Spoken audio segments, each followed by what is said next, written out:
Hey everyone, it's Clarice. Welcome back to my channel. I'm so happy to have you here. In this video, I'll be touring Sunway Waterfront Residence, and I thought I'd bring you along. If you're an international or outstation student who can't visit in person, I hope this video gives you a better look at the place. I'll also be sharing my first impressions and some key factors I keep in mind when choosing student accommodation.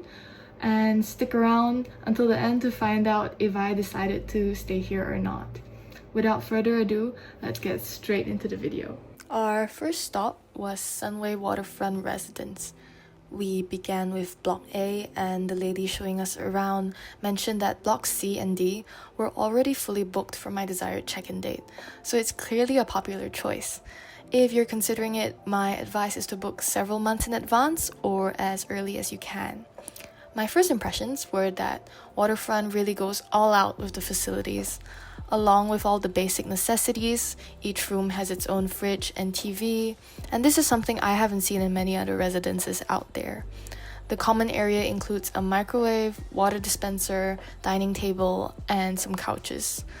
Plus, water, electricity, and Wi-Fi are all included in the rent. It's also a very communal living style of setup. This was something I got to experience during my A-levels, which was great for making friends. But I knew I wanted something different this time around, so while this option would be amazing for some people, it just wasn't the right fit for me. Right now, we're moving on to the student lounge. I loved the addition of the cute red slide from the floor above. It's such a fun touch. Once again, the facilities here are impressive. They even have things I never thought I'd need while living away from home. Then we headed to Block C, which is adjacent to Block D. I love how breezy the connecting walkway is and the surrounding greenery. I don't know if you can tell, but Block C and D are more or less under the same roof. There are more eateries on this side of the residence and bigger, more spacious rooms. We went up to the show unit on the 8th floor, where we discovered that they had duplex units. I thought that was such a nice touch of character. I couldn't film as much here since the upstairs rooms were already occupied, but I can show you the common area and the rooms on the first floor of the duplex. Here's some walkthrough footage. From what I understand, and don't quote me on this, Wi-Fi is included in the rent, along with a fixed amount of utilities per month, but if you go over that limit, you'll have to pay extra. I'm not a heavy consumer of water and electricity, so this didn't really factor into my final decision. That said, it still wasn't quite the right fit for me personally. There wasn't enough natural light, so it just wasn't my ideal space. But hey, we all have different preferences, and that's okay. Then we took the elevator all the way back down to the ground floor and made a pit stop at the pool and barbecue area. We were told that students frequently make use of the barbecue areas for little parties and gatherings, though they do have to buy their own charcoal. Despite all of that, the pool and barbecue area look really clean and well kept, so that's another plus point for me. Finally, we made our way to the show unit for Block D. The units here are the biggest compared to Blocks A and C.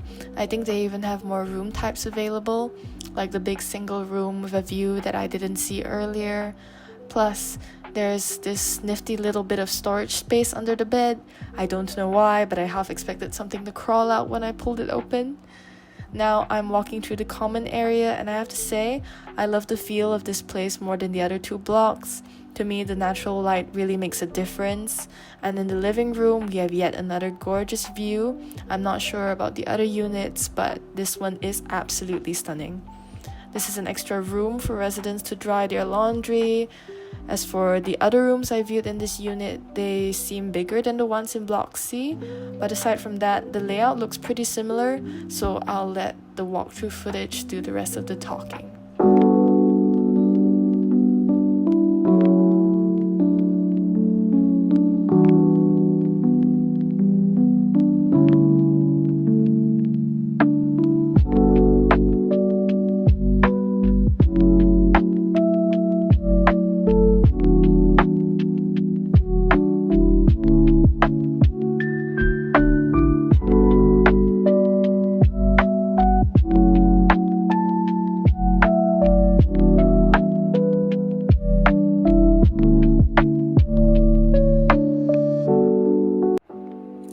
After we finished viewing all the show units in blocks A, C, and D, we went to take a look at the remaining amenities that we hadn't looked at earlier, like the gym.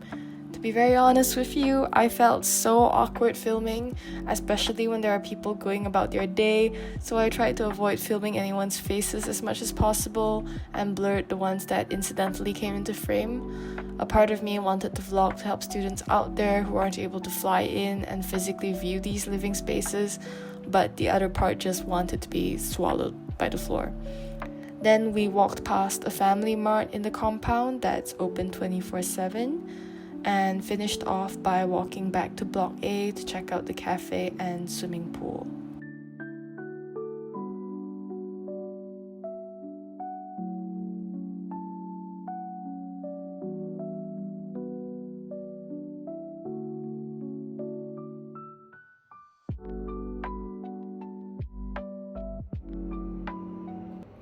Funnily enough, after the whole viewing process, talking to my friends who've lived here, and reading the Google reviews, I did not choose to stay at this place, even though it was my first option or my first choice to begin with, which is pretty surprising to me.